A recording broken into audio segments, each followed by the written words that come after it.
আসসালামু আলাইকুম বন্ধুরা, কেমন আছেন আপনারা? সবাই আশা করি ভালো আছেন। আল্লাহর রহমতে আমিও ভালো আছি।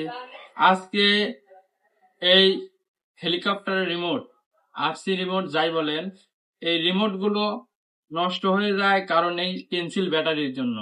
পেন্সিল ব্যাটারি কিছুদিন পর নষ্ট হয়ে গেলে, চার্জ ফুরে গেলে এইটা আর চলে না। দেখেন কি অবস্থা, ভেঙে চুরে নষ্ট করে ফেলছে। তো এটা আজকে আমি রিপেয়ারিং করব।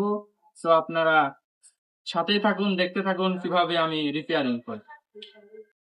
এই রিমোট গুলাতে যে ব্যাটারি গুলা থাকে, পেন্সিল ব্যাটারি, এই পেন্সিল ব্যাটারি মোড গুলার যে একটা ভোল্ট তৈরি হয়, ভোল্ট, মোট ভোল্ট আমি মেপে দেখেছি 9 ভোল্ট শো করে।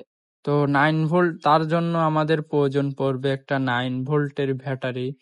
তার জন্য আমি 9 ভোল্ট ব্যাটারি আমি তৈরি করে নিছি। 9 ভোল্টের ব্যাটারি কোনো জায়গা পাওয়া যায় না, এমনিতে কোনো জায়গা পাওয়া যায় না। তো আপনারা আপনাদের ব্যাটারি ভোল্ট 9 ভোল্ট যাতে থাকে সেইভাবে আপনাদেরকে তৈরি করে নিতে হবে। তো আমি সেইভাবে 9 ভোল্ট তৈরি করে নিছি। আপনারা দেখতেই পারছেন ব্যাটারিগুলা। ব্যাটারিটা আমি এই রিমোটের সঙ্গে অ্যাটাচ করতেছি। দেখবো কিভাবে এই রিমোটে ব্যাটারি লাগানোর পরে ঠিকঠাক এই রিমোটটা কাজ করে কিনা সেটা দেখবো।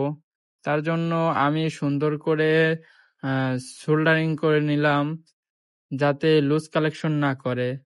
তো ঠিকঠাক লাগানোর পরে এবার দেবো। চেক দেওয়ার পরে দেখতেছি হ্যাঁ, সিগন্যাল চলে আসছে।